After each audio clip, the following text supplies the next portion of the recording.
जसे निवडून आले सर्वात मोठा पक्ष शिवसेना ठरलाय, काय प्रतिक्रिया देतात? एका मताचा काय वाद होता नेमका काय? मी प्रथम सर्व परभणीतल्या जनतेचं मनापासून स्वागत करतो, त्यांच्यासमोर नतमस्तक होतो की परभणीच्या इतिहासामध्ये महापालिका झाल्यापासून पहिला शिवसेनेचा महापौर होण्याची संधी परभणीकरांनी शिवसेना उद्धव बाळासाहेब ठाकरे पक्षाच्या लोकांना दिली आहे. त्यामुळे त्यांचं मनापासून पहिले अभिनंदन. शेवटी आम्ही सुरुवातीपासून म्हणायचो की परभणी हा शिवसेनेचा बालेकिल्ला आहे, राहील, त्यामुळे कुठलंही दुमत नव्हतं. आणि लोक म्हणायचे मागच्या वेळेस तुमचे 5च होते, आता तुमचे 25 कशी होतील? 5चे 25 व्हायला वेळ लागते का? बघितलं तुम्ही, आता 5चे 25 झाले. त्यामुळं आम्ही ज्या पद्धतीनं सगळे लढलो, आम्ही सगळी एक वाक्यता ठेवली, आम्ही सगळे एका विचाराने ह्या ठिकाणी मैदानात उतरलो, त्या दिवशी हा निकाल दृष्टीपथात होता. मी अगोदरच सांगितलं होतं की भारतीय जनता पार्टीने 2 आकडे गाठला तरी खूप झालं आणि शिंदे गटाचा खातं उघडायचा प्रश्नच येत नव्हता. तसाच निकाल लागला आहे. त्यामुळे काही ठिकाणी आमच्या थोड्या कमी जास्त झाल्यात, तर ते आता निवडणूक आहे, शेवटी कुठंतरी चुकते आणि मग तिथं माणूस हुकते, तर ह्या चुका भरून कुणी भविष्यात काढू. परंतु जी निकाल परभणी महापालिकेत लागला आहे तशाच पद्धतीचा निकाल जिल्हा परिषदमध्ये सुद्धा लागल, त्या दृष्टीनं आमची तयारी चालू आहे.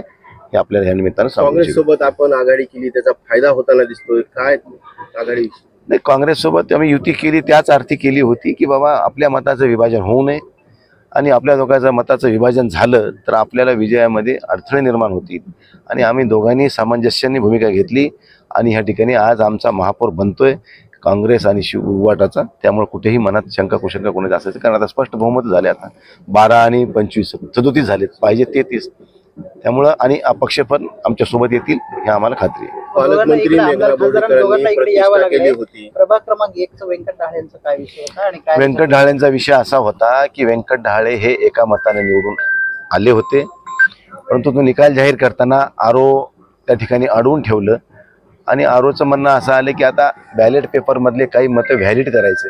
मी म्हणलं ज्या अर्थी तुम्ही अगोदर बॅलेट मतं मोजलात आणि त्यानंतर मशीनवरचे मतं मोजायला निघालात, मग तुम्ही जर बॅलेटवरचे मतं मोजलेले झालेले असताना व्हॅलिड इनव्हॅलिड हा विषय अगोदरच संपलेला होता.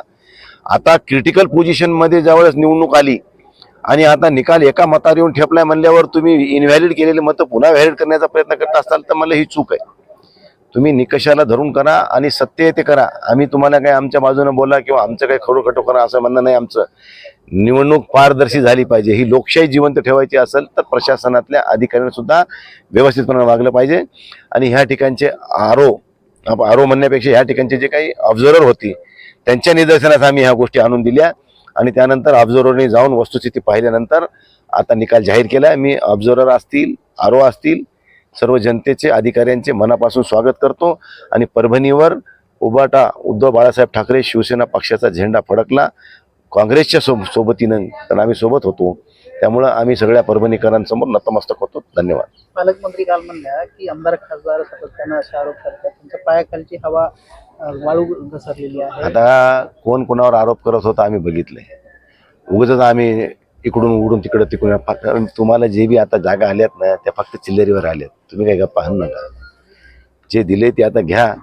शेवटी पैशाचा किती महापूर आणणार आहेत. महाराष्ट्रातले निकाल काय एवढे काय भाजप सगळीकडेच कशावर आली तुम्हालाही माहिती आहे. तुम्ही स्वतः छातीवर हात ठेवून सांगा म्हणा की आम्ही नेमकं या निवडणुकीत केलंय काय विकासाचं कामं केलेत म्हणून तुम्हाला निवडून दिले, असं काय आहे का? काहीच नाही, फक्त चिल्लर पाहिजे तशी. मग आता लोकांनी सुद्धा ठरवलं पाहिजे की बा पैशानंच मतं द्यायचे असतील तर आमच्यासारखे सामान्य कार्यकर्ते, एखादा कार्यकर्ता निवडणूक लढवणारच नाही उद्या, त्याचा लढून फायदा होत नसेल तर निवडणूक लढवायची कशाला? परंतु ह्या ठिकाणी विचाराचं ध्रुवीकरण मोठ्या प्रमाणात झालं, पैशाचं झालं, कारण भाजपनं माणसंच 35 उभे केलते आणि ते महापौर करायला निघाले होते. म्हणजे हे चंद्राला काहीतरी ते दाखवल्यासारखं त्यांच्या गप्पा चालू होत्या. ते आम्हाला माहीत होतं, सगळं तुम्हालाही माहीत होतं. परभणीत भाजपचा महापौर होणं हा शक्य नाही आणि ते होणारही नाही. मुख्यमंत्री फडणवीसांनी प्रचंड घोषणा केल्या होत्या, पण तरी परभणीकर ऐकले नाही. अजित पवारांनी घोषणा केली होती दत्तक परभणी घेऊ, पण तरी परभणीकरांनी हे केलं नाही. काय वाटतं? अजितदादांनी 2दा दत्तक घेतली परभणी, ह्याच्यापूर्वी घेतली होती. आणि देवेंद्र फडणवीस त्याच घोषणा केल्या ज्या उद्धव ठाकरेंनी मंजूर केल्या होत्या. जे काही अंडरग्राऊंड ड्रेनेज असेल, समांतर पाणी पुरवठा असेल, या ठिकाणचे 2 मेडिकल कॉलेज असतील, या ठिकाणच्या गावातले रस्त्याला स्थगिती दिली होती उठवलेले ते रस्ते असतील, नाट्यगृह असेल, सायन्स पार्क असेल, ह्या सगळ्या गोष्टी उद्धव साहेबांच्या काळात झाल्यात. वैद्यकीय शिक्षण घेणाऱ्या 70-30-8चा विषय असेल, सगळे उद्धव ठाकरेच्या काळात 17 सप्टेंबर 2021च्या पिरियडमध्ये झालेत. फक्त हे नीती अडवून ठरलं आणि आता निवडणुकीच्या तोंडावर रिलीज केलं आणि ते दाखवले की आम्हीच केले, असा केविलवाना प्रयत्न भारतीय जनता पार्टीने केला आहे. भारतीय जनता पार्टीने खरंच जर विकास या परभणीचा केला असता तर लोक तुमच्या मागे उभे राहिले असते, आमच्या मागायला काय जेवायला आले असते का ते लोक. पण तुम्ही केलं नाही. फक्त तुम्ही बोलायचा भात आणि बोलायचीच कडी, फक्त वेळ काढून न्यायचं आणि दिशाभूल करून आपले मतं झोळी भरायची, हे धंदा भाजपनं आजपर्यंत केला आहे. आणि आता तर पैशाच्या जोरावर चालू आहे. त्यामुळे पैशावर सुद्धा लोक तेवढे भुलले नाहीत त्यांना, परंतु काही ठिकाणी थोडा प्रभाव पडला आहे, त्यांना त्या जागा मिळाल्यात. आम्ही आधीच म्हणायचो की शिंदेचं खातं खुलत नाही, भाजपला 2 आकड्याच्या वरी जाता येत नाही.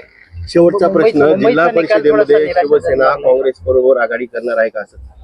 आम्ही महाविकास आघाडी म्हणून जिल्हा परिषदेला सुद्धा लढणार आहोत. यामध्ये कुठेही मनात कोणाच्या शंका कुशंका असण्याचं कारण नाही आहे.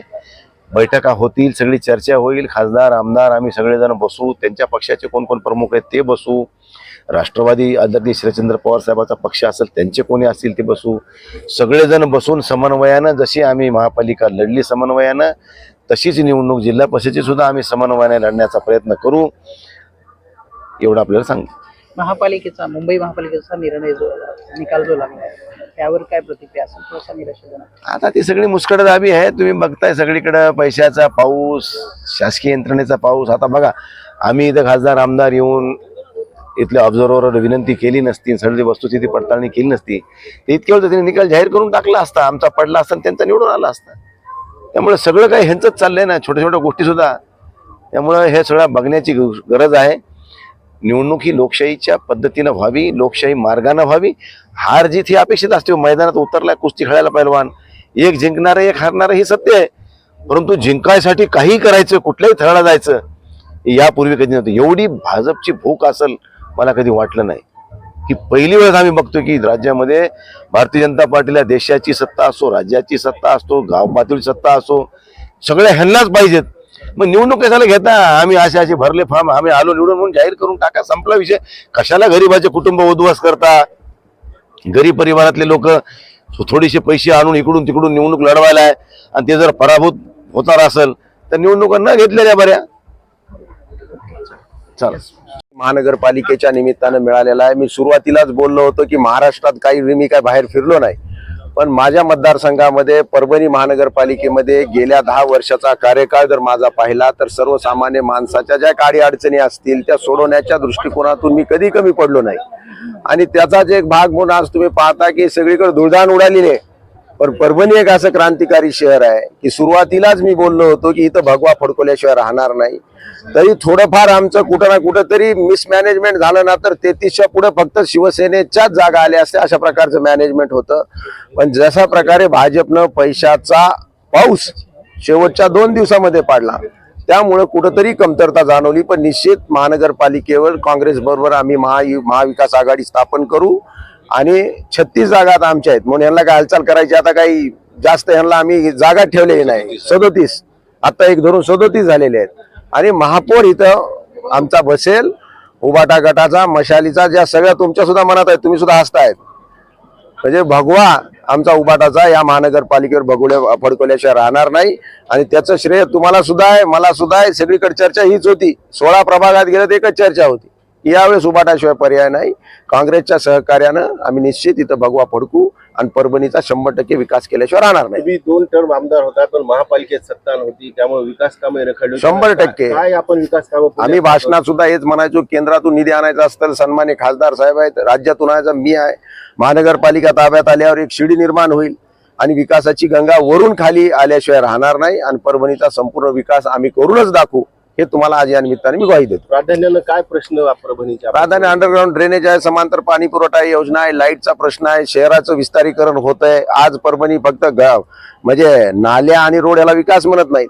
मोठ्या मोठ्या वास्तू येत आहेत, मोठ्या मोठ्या शैक्षणिक संस्था येत आहेत, रोजगार वाढतंय. आज तुम्ही पाहता की परळीचे लोक इथं राहत आहेत, हिंगोलीचे लोक परभणीला प्राधान्य देत आहेत. म्हणून जमिनीचे भाव आज परभणी शहरातले मुंबईपेक्षाही 4 पट वाढलेले आहेत. परभणीला पसंती लोक देत आहेत. म्हणून विस्तार जे व्हायला या शहराचा, याला व्यवस्थित सगळे वॉटर मीटर गटर असेल किंवा रोजगार निर्मिती आम्ही 100% करून दाखवू आणि भ्रष्टाचार मुक्त महानगरपालिका ही आमची घोषणा आहे.